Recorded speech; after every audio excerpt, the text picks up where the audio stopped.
Bonjour à tous et bienvenue sur DLF Creator. Aujourd'hui on se retrouve avec une vidéo dans laquelle je vais vous présenter la clinique de Barbie. Alors je la sors de la boîte rose parce que je l'ai achetée sans son emballage d'origine, mais sinon les accessoires sont complets à l'exception de quelques petits autocollants. Alors on va commencer avec les accessoires, je les ai regroupés pour vous dans ce sachet. Donc c'est très coloré et très riche en contenu. Le coffret comprend 4 postes, dont un poste médical, une table d'examen, un appareil de radiographie, ainsi qu'une boutique de cadeaux. Commençons par le poste médical. Il comporte 4 parties, à savoir le tableau perforé pour accrocher les accessoires, un évier pour que la doctoresse puisse se laver les mains avant d'ausculter son patient, un pressoir pour la pâte à modeler afin de former la bande gaz, et un rangement qui s'ouvre et se ferme juste en bas. Et puis à l'arrière, il y a un genre de compartiment que vous pouvez utiliser si vous le souhaitez. Alors, qu'est-ce qu'on va accrocher sur ce poste médical? D'abord, le stéthoscope, puis un bloc-notes. Il comporte une petite accroche pour que la Barbie puisse y glisser sa main. On a aussi un petit outil pour la pâte à modeler. Et vous avez également des décorations pour le plâtre, à savoir des emojis souriants, des étoiles et des cœurs. Puis on a 3 pâtes à modeler, à savoir une pâte à modeler blanche, une rose et une violette. Et je vais les ranger à l'intérieur de ce placard. Donc, c'est de la pâte à modeler tout à fait standard, ce n'est ni air dry ni à cuire, c'est juste pour s'amuser. Donc bien évidemment, quand vous l'utiliserez et que vous aurez fini de l'utiliser, vous pouvez tout remettre dans ces contenants. Assurez-vous juste de bien les fermer pour éviter que ça sèche et que ça se détériore par la suite. J'ai failli oublier, mais on peut également accrocher le masque du docteur sur ce poste médical. Nous allons à présent passer au deuxième poste. Nous avons donc la table d'examen que voici. Alors l'angle du dossier est ajustable. Vous pouvez le placer comme ceci, ou bien comme ceci, ou tout simplement le laisser allongé comme cela. Pour ce faire, tout ce que vous avez à faire, c'est utiliser cette espèce de blocage avec les différents niveaux. On a une sorte de rangement en dessous. On peut y mettre les béquilles par exemple. C'est en plastique gris pour donner l'impression que c'est métallisé. Et c'est très réaliste. Et donc, vous pouvez les mettre là. Aussi, vous avez cet appareil. Personnellement, je pense qu'il s'agit d'une scie à plâtre parce qu'on a le gros de l'appareil là et la meule au bout. Sinon, je ne vois vraiment pas ce que ça pourrait être. C'est juste que la meule est un petit peu grosse pour une scie à plâtre. Quoi qu'il en soit, vous pouvez l'accrocher ici, comme ceci. Sinon, s'il y a des médecins qui regardent cette vidéo et que vous savez ce que c'est, si ce n'est pas une scie à plâtre, vous pouvez bien évidemment laisser en commentaire votre opinion. Enfin, nous avons une couverture pour protéger la table d'auscultation ou la table d'examen.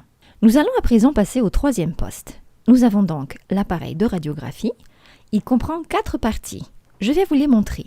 En premier, nous avons un écran grâce auquel on pourra visualiser les radiographies. Comment? Eh bien c'est simple. On va les glisser dans la fente qui se trouve en haut. Cette partie-ci ne s'enlève pas car elle maintiendra l'image en place. Ensuite, nous avons une sorte de table de contrôle ici. Puis, nous avons une poignée pour tirer la table de radiographie partout dans la pièce. Et enfin, on a le rangement pour ranger les radiographies. Avec ce poste, nous avons 3 radios, dont un pour la main, un pour la cheville et un pour le genou. Et apparemment, tout va bien sur la radio, donc bonne nouvelle. On pourra ranger ces radios dans le compartiment en bas, donc c'est très réaliste et très bien organisé. Et enfin, nous avons 3 différents modèles de moule à plâtre, un pour les pieds, un pour les bras et un pour les mains et les poignets. Voilà pourquoi vous avez ces membres dessinés à l'intérieur de chaque moule. Et je vais les ranger à l'arrière de notre boîte car je n'ai pas envie de les disposer partout. Passons enfin au dernier poste, la boutique de cadeaux. La boutique est plutôt réservée aux visiteurs qui souhaitent offrir un cadeau à leurs amis à l'hôpital. Alors quand on regarde le fond de l'étal, on a beaucoup de choix de cadeaux.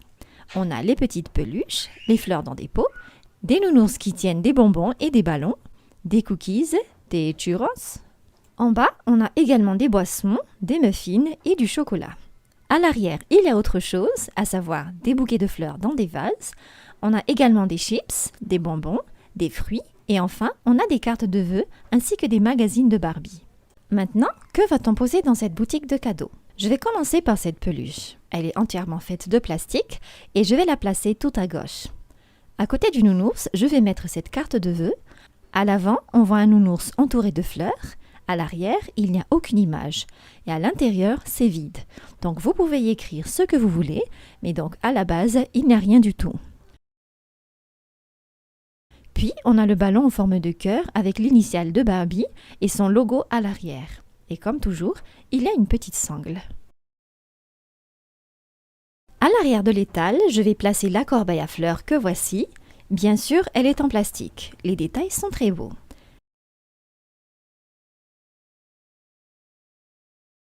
Dans la corbeille, je vais mettre ce bouquet de fleurs qui est tout à fait charmant. Il me semble que ce sont des tulipes. Et enfin, on a les deux boissons. On dirait de l'eau minérale et du jus ou du café. Et voilà, c'est très joli. Et enfin, bien sûr, on n'oublie pas la magnifique doctoresse qui va avec le coffret. Elle a les cheveux bruns, les yeux bruns également, un rouge à lèvres dont la couleur se rapproche à la terre de Sienne. Elle a un teint légèrement métissé. Pour ce qui est des vêtements, elle porte une robe à motifs écossais rose et jaune, ainsi qu'une blouse blanche qui est plutôt épaisse par rapport aux blouses blanches de Barbie en général. Donc cette fois-ci, il n'y a rien d'écrit sur la blouse, c'est juste une blouse blanche très standard. Donc si on retire la blouse, on se retrouve avec une robe sans manches. Et vu que le tissu est plutôt élastique, on ne trouvera pas de velcro à l'arrière. En bas, elle porte des crocs. Voici à quoi ça ressemble à l'arrière. Et voilà. Maintenant, niveau articulation, cette Barbie possède 7 points d'articulation, à savoir 1 sur le cou, 2 au niveau des épaules, 2 au niveau de l'aine et enfin 2 au niveau des genoux, ce qui est pratique car quand elle s'assiera derrière son bureau, ça aura l'air totalement naturel.